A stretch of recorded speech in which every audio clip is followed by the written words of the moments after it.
এই মুসলিম কওমের মধ্যে একদল অবৈধ সন্তান আছে যারা আমাদেরকে আবার বলে বিজেপি ওদের জন্মে গন্ডগোল আছে। সবথেকে বড় বিজেপি আজকে দেখ না কি করছে।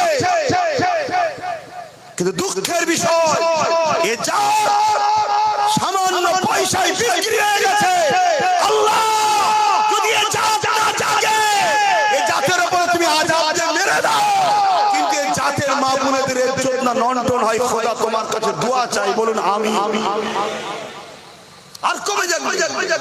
চোখের সামনে দেখতে পাচ্ছ না ওই পূর্ব মেদিনীপুরের শুভেন্দু দিন রাত সম্প্রদায়িক দাঙ্গা লাগাবার কথা বলে, দিন রাত রোহিঙ্গা, দিন রাত মোল্লাদের গাল দিচ্ছে। তাকে রাজ্য সরকারের প্রশাসন পাহারাতে ঘোরাচ্ছে না ঘোরাই। এই মুসলিম কওমে অবৈধ সন্তান যারা জন্ম নিয়েছি, তোরা আমার ঘরে জন্ম নিলি কিন্তু তুই সন্তান হালালি নয়। যদি হালালি হতিস তাহলে নবী বংশের আওলাদকে কখনো গালি দিতিস না। আজ আমার মসজিদ চলে যাচ্ছে, মাদ্রাসা চলে যাচ্ছে, কবরস্থান ঈদগাহ চলে যাচ্ছে, তারপরেও আমার নাগরিকত্ব চলে যাচ্ছে। আমার বলার অধিকার নেই আমি বলতে গেলে দাঙ্গাবাজ, ফিতনাবাজ, জুলুম, বন্দী করো, অ্যারেস্ট করো। আর শুভেন্দু কি করছে বলো? এখানে পাশে অর্জুন সিং কি করছে? বলছে ইসলামে নাকি রেপ করা ভালো কাজ। ভালো কাজ কত বলে ভালো কাজ? এ যা আল্লাহর আযাব আসার আগে শুধরে যাও, আল্লাহর আযাব আসার আগে শুধরে যাও। বড় কঠিন পরিস্থিতি সমাজে, এখনো যুব সমাজ তোমাদের জাগার সময় হয়, এখনো থাকার সময় হয় না। আমরা সমাজে নিজেরা করে থাকি অনেক সময়। কি একটা মুরগিকে ধরার হলে চাল চল, ওই চাল এসে এসে এসে এসে এসে এসে এসে কিছুটা চাল এখানে দিই, তারপর আরেকটু দিই, আরেকটু দিই, আগিয়ে আগিয়ে আগিয়ে আগিয়ে থেকে এনে এনে এনে এনে একটা একটা ঘিরার মধ্যে লাস্টে চাল ছড়ায়।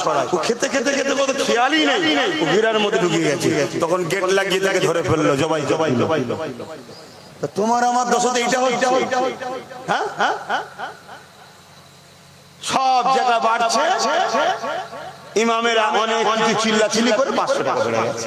ইমাম সব ইমামের কথা বলবো, অনেক ইমাম আছে পয়সা নাই না, আর ডাইরেক্ট আবার যদি লোবো না পরে চাপ এসে যাবে, নাচারে নিতে হয়, কিন্তু সেটা নিয়েছে খরচ করেন। অনেকে আমাকে বলেছে ভাইজান আপনি বিশ্বাস রাখেন খরচ করেন, কিন্তু যদি বলি লোবো না আমি দুর্বল, আমার সেই ক্ষমতা নেই, আমি গরিব মানুষ। হ্যাঁ নাচারের মসলা আল্লাহ পাক তাকে দেখছে, আল্লাহ নাচারের খাতিরে মানুষকে মাফ করে দেয়। কিন্তু আমার কওমের কিছু একদল ইমাম লেবাসের দালাল আছে না না না। আর এইগুলো বলি বলে তারা আবার আমার বিরুদ্ধে কথা। এখন নতুন করে এক মুফতি দালাল কথা বুঝছেন না? হ্যাঁ মুফতি এনারাও বসে আছে, কিন্তু দালাল মুফতি আলাদা। সে কখনো ঘুরিয়ে ফিরিয়ে দিনের পক্ষে কথা বলবে না, ঘুরিয়ে ফিরিয়ে শুধু বলবে হ্যাঁ সবই ঠিক আছে, অখাপ যাচ্ছে, অখাপের কথা হচ্ছে, সবই বুঝছি, তারপরেও একটু দেখতে হবে। অসুবিধা হচ্ছে আপনাদের? যুবকরা অসুবিধা হচ্ছে।